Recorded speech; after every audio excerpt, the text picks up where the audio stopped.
I hope that, for folks who hear this, if you feel like that, if you feel like no one's going to listen, that's wrong. Pardon my French. That's bullshit. That is a lie that is in your head. Someone will listen to you. You're listening to Guards Down. This is Greg Washington.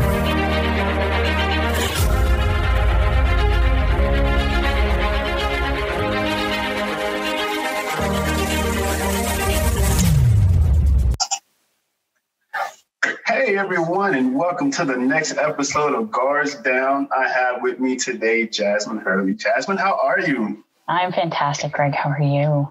I'm doing well. It's been so long since I got a chance to see you and talk to you from us graduating from school. So I just want to get caught up. Tell us about yourself, and let's jump into this thing. Yeah. Okay. Where do I start? So currently I live in Columbus, Ohio. I am an attorney. I work for a law firm. I practice intellectual property, copyrights, trademarks, and general corporate work. But my true passion is working on the intellectual property side, a little bit of entertainment law, lots of fun, and then working with businesses that are veteran-owned, minority-owned, and women-owned on, business formation, governance, just how do they get their business, how do they get set up legally, and how do they progress and grow and go from there. I got you. Look, take it back a little further. Tell us where you came from. Why did you go to West Point? Oh, my goodness. So grew up in Leominster, Massachusetts. My parents were in the military. That's how I ended up in Massachusetts. My father's last duty station was at Fort Devens out there in Ayr.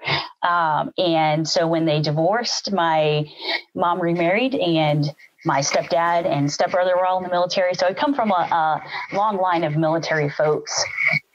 And that really informed my decision, my younger brother, my baby brother's decision to join the military. But I thought I'd be radical. And instead of enlisting like everybody else in my family, I decided that West Point was the way. I was blessed with an algebra teacher who was really supportive. He was a 71 grad, and he was very supportive of me going through the process. He was the one who said, hey, you should, I think it's called SLE now, but the IAW, going through that summer program. And I was just hooked after that 1 week, that one summer. I was like, this is what I want to do. This is amazing. This is so much fun. But then of course you get that whiplash when you start Beast, and you're like, oh no, this is not it at all. But I'm so glad that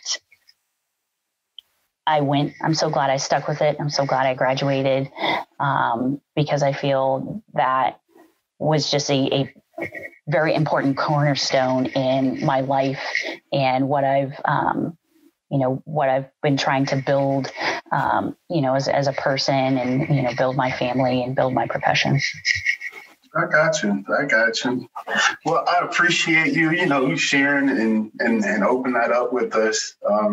There's a couple of things just in that to talk about. Yeah. And so, of course, the show is about how do different cultures deal with trauma and grief. And so, you and I, we come from the military culture, and then, our ethnic backgrounds. And so, the first questions I like to ask are centered around, your background. So, kind of tell us your ethnic, religious views. Mm-hmm. So I grew up in, first and foremost, I'm the children of former enlisted.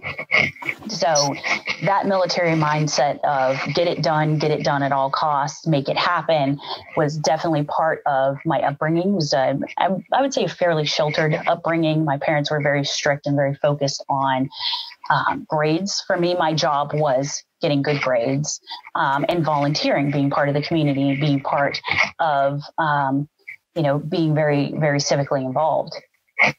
another part of it was, growing up with with some generational differences, some cultural and generational differences between my mother and father. So my stepdad, I was raised by my stepdad, was a Black man who was born in the 40s, grew up on a farm in Virginia, in Southern Virginia, rural Virginia, very, very poor, one of 8 children. Education for him was non-existent. The Army was his way out. He had an 8th grade education. And then, for him, as soon as he turned 18, the Army was the way that he was able to make something of himself. And he was self-employed for a little over 20 years before he died. As a typewriter repairman, office machines.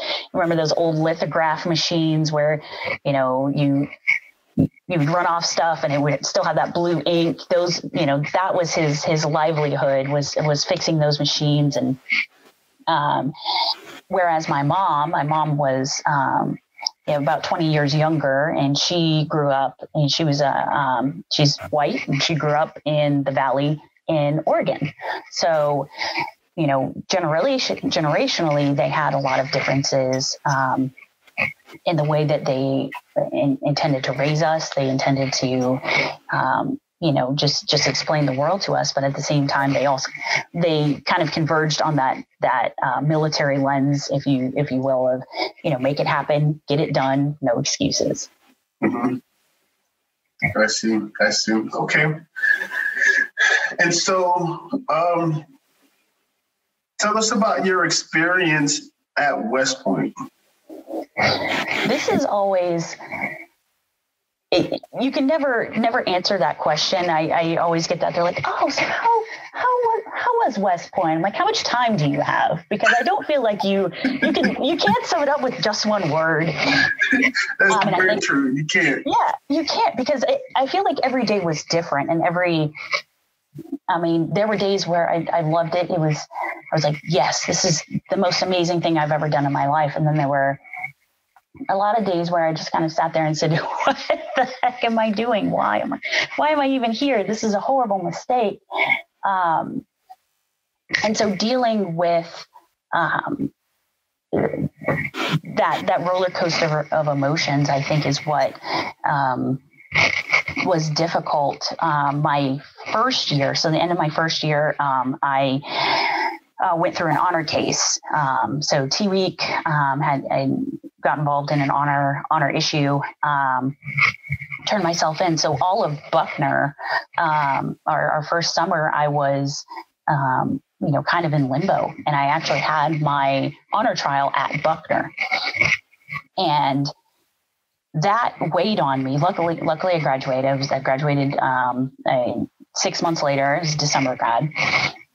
But going through the Army mentorship program and not having been promoted, that really weighed on me all through my yuck year into my my cow year. So I didn't get promoted until well into cow year. Yeah. And so that was one of the first times that I really, really doubted why I was even doing what I was doing, why I was at West Point, why did I even exist if I was not good at this, if I couldn't get through, if I didn't have integrity. Looking back on it now, I realized that was a wonderful experience, and it was such a blessing because I was able to experience an adverse event in an environment where soldiers were not involved, lives were not, no one was going to die based off of this. So I was able to learn the valuable lessons, make the valuable connections with people. It was an extra 6 months of me hanging out at school, taking classes that I could take whatever I wanted to take, And it put me, graduating 6 months later than everyone else. So I met some amazing people in OBC that were National Guard that were reservists. I met some folks from Navy that attended the MP OBC. It was just a way, you know, for me to learn these lessons and expand the, you know, my support group and the group of folks that I know. And it was, at the end of the day, a positive experience that, you know, I regret giving away my integrity in the way that I did because it's so important, but I don't regret going through the process. I don't regret what you learned from it. What I learned from it. And so just to go back, because there may be some viewers out there. So West Point has, our honor code: a cadet will not lie, cheat, or steal, nor tolerate those who do. And so we have lived by that since the school started. And we hold each other accountable. And so for you to, you know, turn yourself in and say, okay, yeah, this is, you know, what happened in the whole nine, and to go through all that, I mean, that's bravery in itself. And, you know, us at such a young age, we all make mistakes. And to be able to make it young and early and in a controlled environment where it's not costing you someone else's life, like you said, that's key. That's key. That helps you. That helps build character, you know, later on. And the fact that you didn't quit, you know, is big in itself, you know, being a female and being a minority at West Point and, you know, still coming in. And so 2 parts to this that I want to talk about that you hit. The first part, because you brought up, you know, our plebe year, our freshman year. Tell us how you felt when 9/11 happened. We're worried. Yeah, worried. So I was, and I think most of us were either transitioning from chemistry class or going to chemistry class. So I didn't know that the first plane had hit until I arrived to chemistry class. And I'm pretty sure my chemistry teacher was Major Dick. I'm not even making that name up. Saw that the first plane had hit on the TV that was on in the room, and he turned the TV off right as the second plane hit. So I, you know, really did not understand what was happening until I got back to my room after class. And, you know, we had our, our company mates checking on us, letting us know what had happened, asking us if we had any family in the Pentagon or flying. At that time, my stepbrother, him and his wife lived in New York City, and she would travel to the World Trade Centers, for work. So, of course, I immediately tried to get a hold of my mom to find out if they were okay. Yeah. They were, thank God. And then I just remember thinking like, well, this is what I signed up for. If we were going to war, it was just what we signed up for. So in a way, just not ready, but well aware of what the implications of what was happening were. Okay. So I'm going to throw a curveball at you, okay? Right? You take 9/11. Well, you first take the honor case, right? So going through the honor case, you know, upholding your character and turning yourself in. Then you take us having 9/11 and, you know, saying this is what I signed up for. And we're still at the age of 17, 18, right? Saying that we're going to protect and defend our country. And we're going off to war.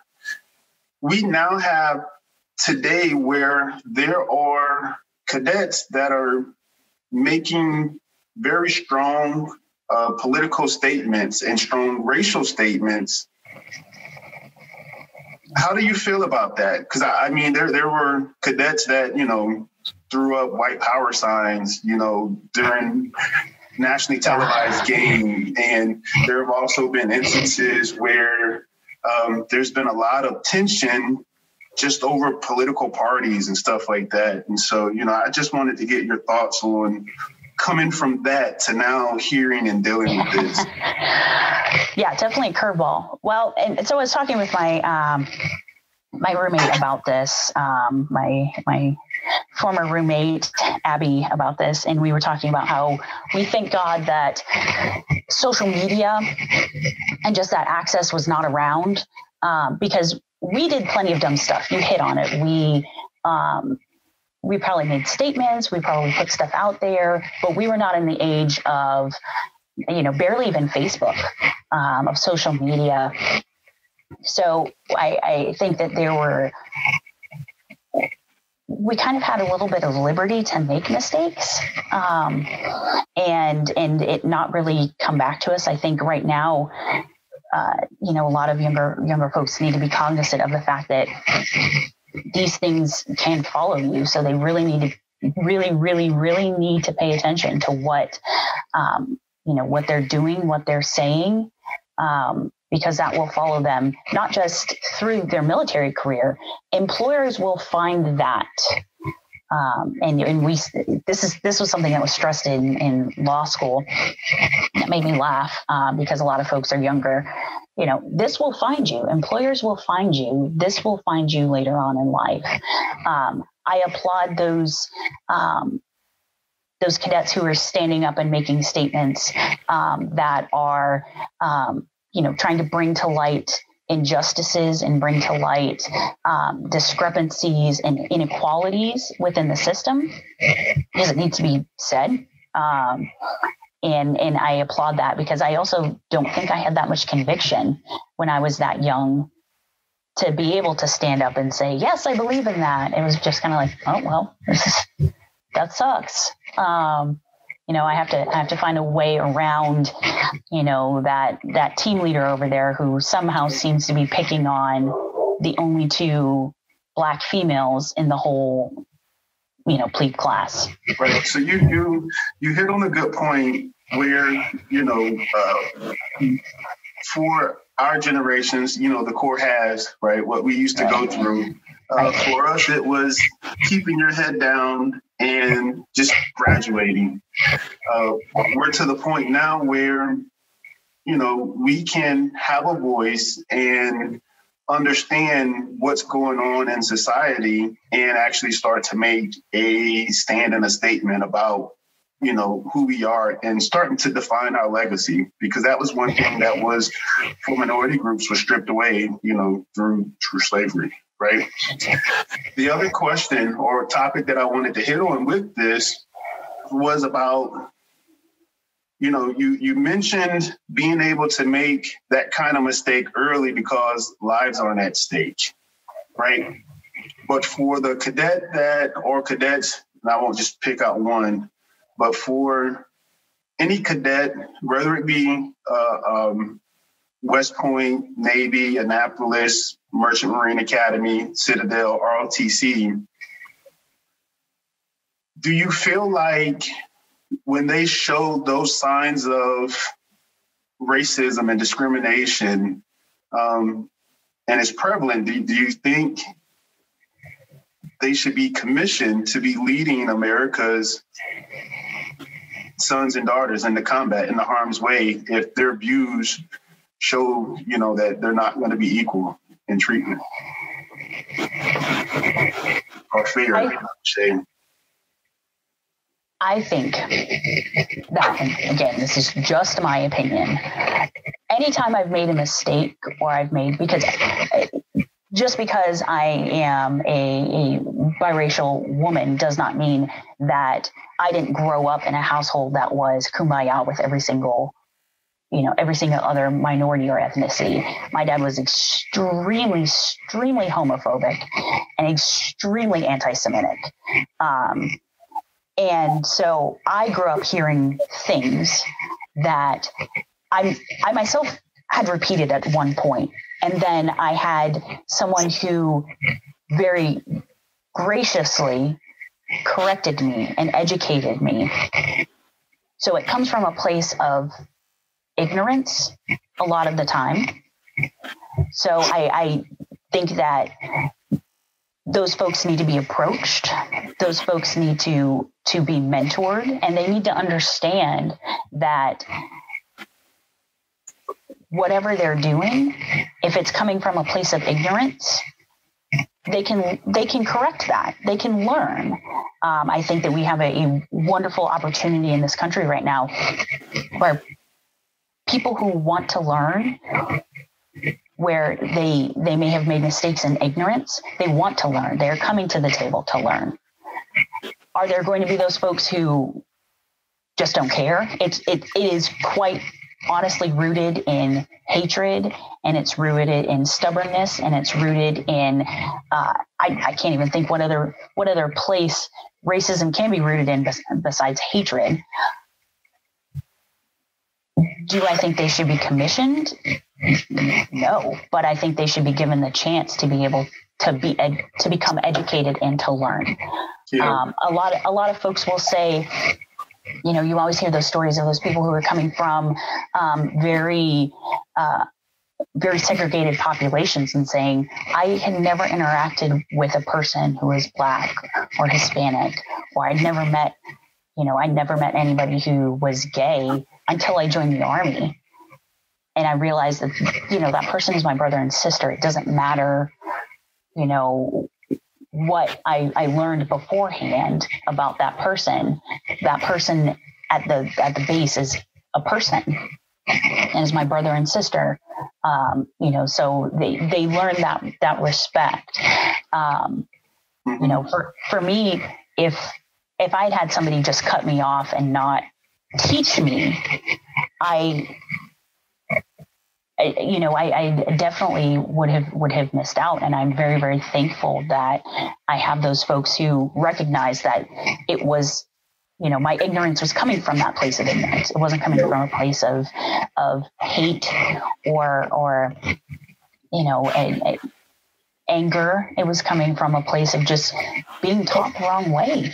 Yeah, you bring up a good point, and I'll kind of close that portion of it with saying that I agree with you. I think the academies and the commissioning program or sources are going to have a very tough job differentiating between ignorance and that deep-rooted hatred, when it comes to determining the value of leadership a person gives to be commissioned. So I had to ask the lawyer, Look, you got to give someone due process before you just cut them off, right? Well, no, I agree. And the purpose of all of the commissioning sources is to train you to be a leader. And part of that training is to understand that your soldiers, your fellow peers, your commanding officers at the base of it are all human beings. They are human beings who have raised their hand and have volunteered to do the same job as you. And this is a little bit of my philosophy too. But the only way that you're going to learn is to make mistakes.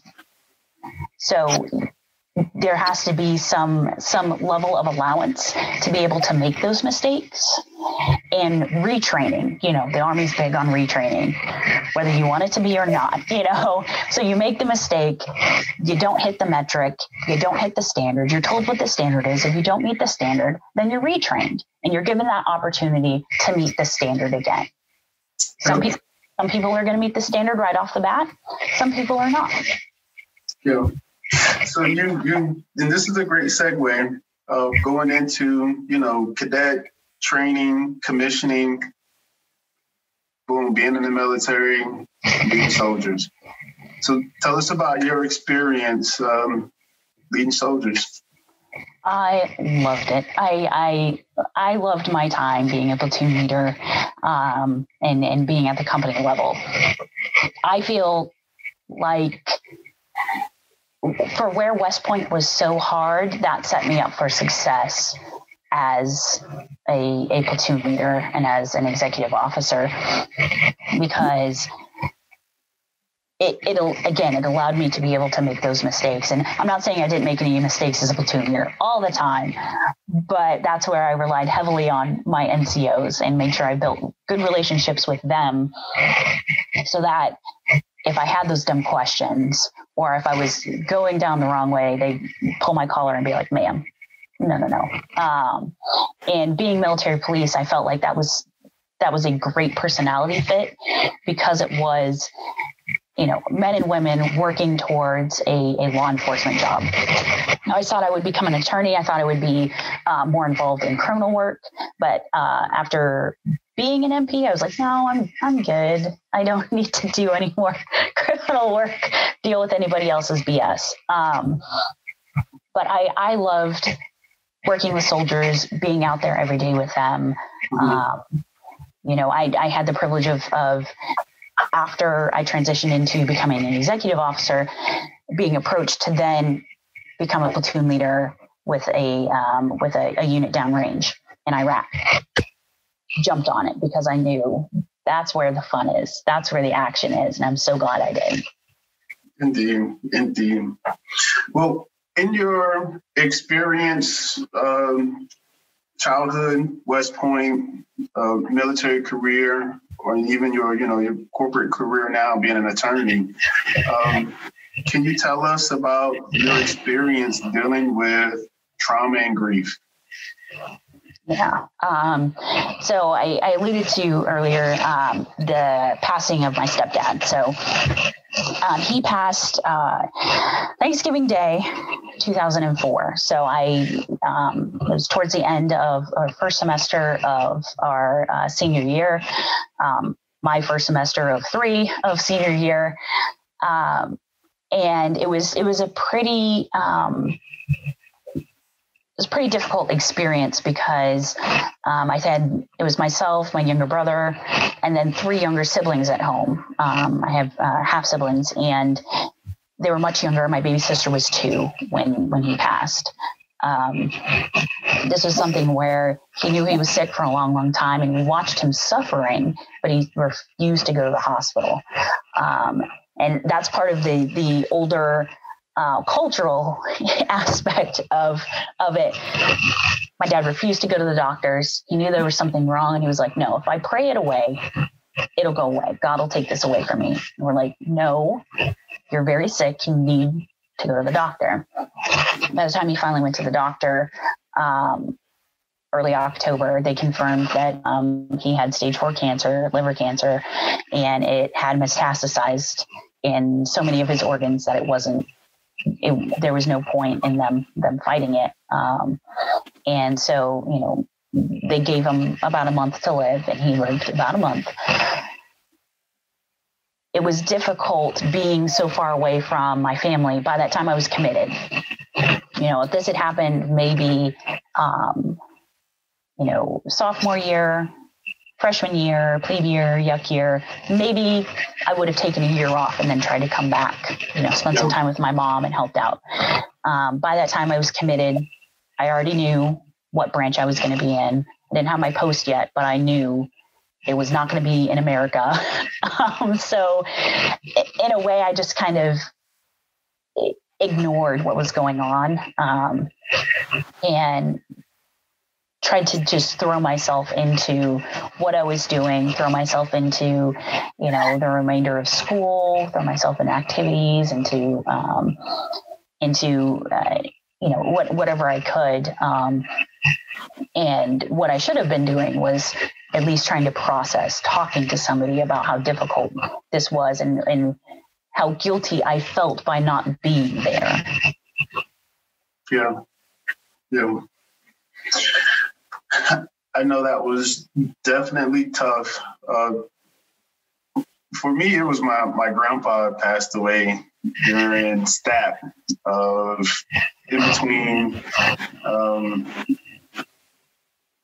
in between freshman and sophomore year. Yeah. And so that was going on. Mother, she had some stuff that was going on, and it was like, man, do I stay or do I go? And talking to her, she encouraged me. She was like, you do this now so that you'll be you'll be good and you can take care of your family. Like,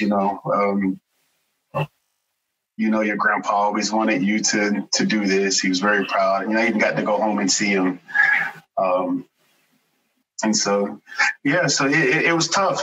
It was real tough at that age to make them kind of decisions to stay. And, the guilt of, all right, I have to keep moving forward sticks with you, no matter what the situation is. I think that part of it is what hurt people the most, or causing them to stay stuck in the process.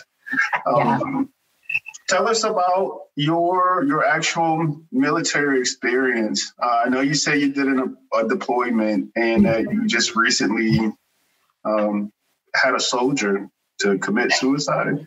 Yeah. So his name was Alex Quinn, and he was actually one of my soldiers on that deployment. I had one deployment, OIF 0809, and he went on to, he was specialist at the time. And the best way to describe Alex was Robin Williams. When someone, he was the one who was always making people laugh. And he was one of the ones that I knew I could rely on for. He was older than most of us. He grew up in Massachusetts. So, we had a lot of that in common. And I knew that he was one of those folks that I could go to, and get some honest, tactful feedback about what was going on in the platoon. So hearing about his passing, and was difficult last year. So he passed away last year, and I was already going through a difficult time last year. I just switched jobs. It was a little bit more demanding, a bigger law firm, and I was going through some major imposter syndrome that still lingers a bit today, which I think is a result of grief coping mechanisms of just keep going. And then things all kind of hit at the same time. So it was heartbreaking to hear that he had hit such a point that he couldn't talk to any of us. He couldn't talk to, there are 43 people in our platoon. He had contact with almost all of us. And to hear that was that he didn't think that any of us wanted to listen was just devastating. I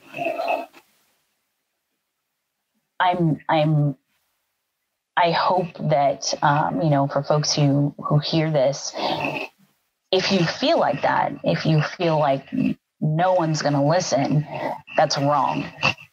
Pardon my French. That's bullshit. That is a lie. That is in your head. Someone will listen to you, and someone will get you to the person that needs to help you.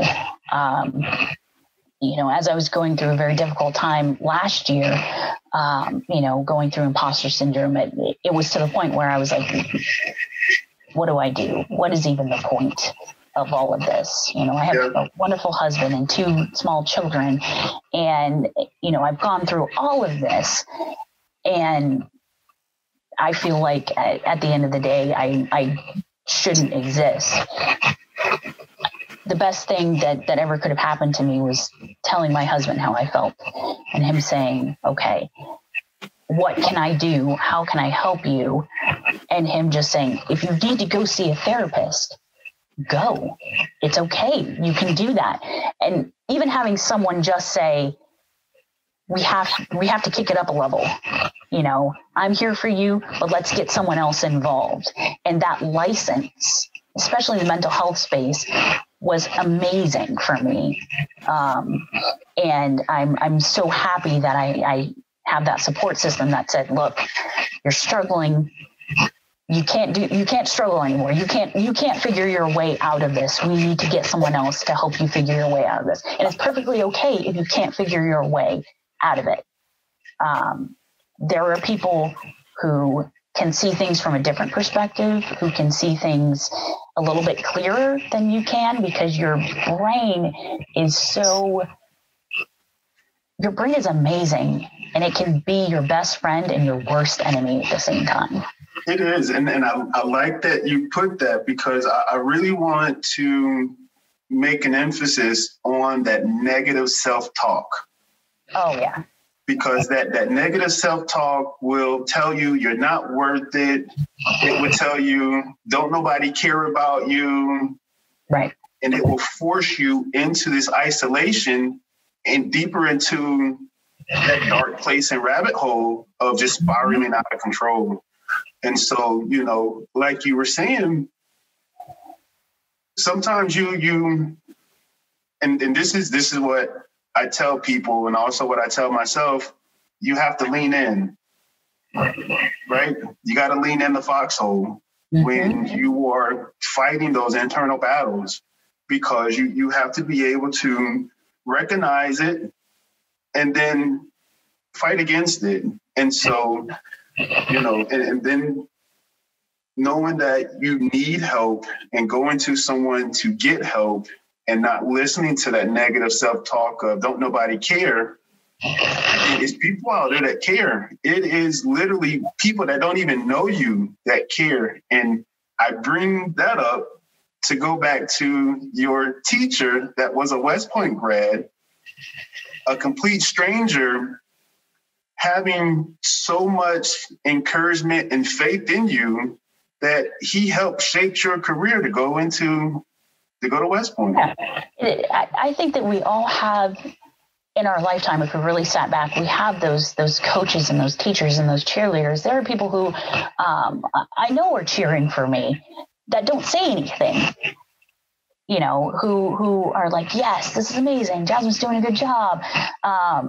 You know, and I was approached by, I admitted through a LinkedIn posting about the imposter syndrome of last year, and how I was like, I'm done. I'm not doing it anymore. I'm not doing this imposter syndrome junk.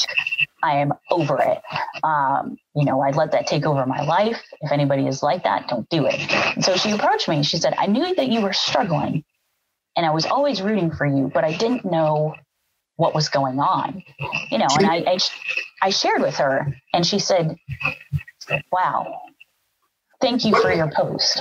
What is it? Can you describe, you know, like the diagnosis for the imposter syndrome? What does a person feel, go through, you know? I don't know if there's a clinical diagnosis for it, but I think diagnosis of the masses, just the general feeling of, despite accomplishment, despite, you know, all of the accomplishments, you know, like I graduated from West Point. That was not easy. Every semester was like, oh, well, I'm going to pass. Am I not going to pass? Are they going to keep, you know, but despite that, I still graduated. Despite, you know, being in the military, I got my master's degree. Despite, you know, having a kid in between my 2L and my 3L years and only having 5 weeks before I went back to law school, I still graduated from law school. I still landed a job at a law firm and then jumped to a larger law firm after that. You know, people wouldn't have hired me if they thought I was going to fail. But at the same time, still thinking I'm going to fail. I'm going to fail. I'm going to fail. Yeah, I had to look it up, right? So it says, you know, imposter syndrome is a psychological pattern in which an individual doubts their skills or talents and accomplishments and has a persistent internalized fear of being exposed as a fraud. Yeah. That's the negative self-talk that we were talking about. And that is so strong that, you know, it eats away at your confidence. So tell us in 2 parts, what did you do to help yourself? First thing, I started going to a therapist. And I'm not seeing a therapist at this point. Because I knew that I wanted to get over this hump. I knew if I could get over this hump, I could then work out some other things. And that doesn't mean that I'm not going to go back to a therapist at some point, because I think there are other things that I need to deal with. It's just like, I don't know if I want to spend that much money every week. Plus, I need to find something that I feel is a little bit more compatible. My therapist was great for what I was looking at, and the issue of the imposter syndrome, and so part of what came with the imposter syndrome was anxiety attacks. Never had massive anxiety attacks to the point where I had to shut my door at work and just bawl. And it was more than just one day. It was multiple days, sometimes like several times a week. So went to a therapist and tried to figure out how working through that. Part of what had also happened was my work performance was degrading because I was so focused on being exposed as a fraud, so focused on being an imposter that I was suddenly unable to do the basic things like follow up on an email, answer the email, So I hired a professional coach to then kind of take it back and say, okay, how do we get some of these basics, take it back to the basics? Not just skills of lawyering. These are just skills of being a human being, a responsive human being, a good employee, a good associate. So finding those folks to help me get back the confidence that has somehow been lost, and get back and say, look, you can follow up on an email. Small win. Send out 4 emails this morning. I was like, win. I sent out emails to the 4 people that I had on my list to send out emails to. So getting that back and saying, what can I control, what I can't control, and being okay with, I'm not going to know everything. I'm going to make mistakes, but there are things that I know how to do. I know how to do well. Reading, writing. Can't guarantee the math, but the reading and writing, I can do those. Mm-hmm. Okay. So actually applying yourself, in spite of your fears is a big thing, and having that support system around you. You kind of touched on with the therapist. I know you were joking about the cost and then about the compatibility. So, do you feel like, when a person is seeking professional help, like for you, did the race, the gender, the background make a difference in how effective the treatment was? Yeah.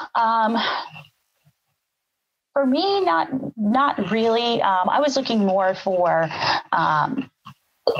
someone who wasn't going to be heavy with medication and wasn't going to prescribe medication right at bat, would be more involved in, what types of techniques, if there were alternate therapies, if it was, getting into particular classes, things like that for like yoga, or that would be more of their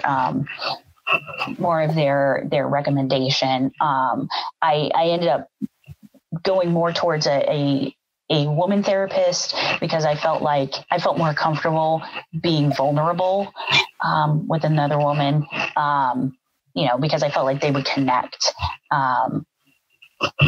I think one of the things that was not compatible, I felt like my therapist was a little bit younger than me. So I felt like there was a little bit of a disconnect between just professional, the length in time that she had been in the profession, which is not a knock on her. She was great. She was wonderful. But, sometimes when you're seeking guidance, it helps to have somebody who's already kind of been there, or at least has some context in what you're talking about and what you're struggling with, to be able to relate. Yeah. Okay. Well, with everything that you have been through, and we're going to wrap up in closing because I want to go back to Alex real quick. Yeah. And just understanding, how did you go about, dealing with that and processing it? So, my husband was also in our unit, and he was the one who actually told me he had found out from those who were in Alex's current unit about his death. And he was the one who was pretty much felt obligated to let everyone else in our former platoon know what was going on. And I think we talked about it a lot. And it was one of the first times that I saw him upset. He's a big guy, doesn't show emotion very much, and, in that way. But we've talked about how much it hurts and how much we don't want that to happen. So we try to be connected a little bit more with folks. If someone sends us a message, we respond, we reach out a little bit more, because we don't want anyone else to feel like that. And I think that's the only way that we can process that. That's the only thing that we can do right now, is just take care of who's here now and make sure that they don't ever feel like that. Yeah. And that they get to that point. Yeah. And I know it's tough because, it's with the conversation is what you're alluding to. You're having to deal with your own personal shit, right? And it weighs heavy on you, and you still need to be able to, check on your battle buddies. Right. And so, I would hope that people listening in would get the sense of it's okay to come up for air, and check on and make sure your other battle buddies, because we are all literally out here struggling to make it together. Yeah, and sometimes it's putting out that check and saying like, "Hey, I'm struggling. Are you struggling?" That can mean volumes, because we only see the picture that we project to people, right? People think Jasmine's doing some amazing things, or other people are like, Jasmine's a hot mess. But people don't know what's going on with me internally unless I say something, and the same thing can be going on with, my battle buddy. He or she can be going through the same thing. And that's where we say, okay, let's check on each other. You create that accountability, or say, look, I was thinking about going to a therapist for this. What do you think? Do you think maybe you might, giving that license and giving that permission to be vulnerable? Sometimes we need that, especially in a society that has such a stigma around mental health, and raising the flag to say, I need help.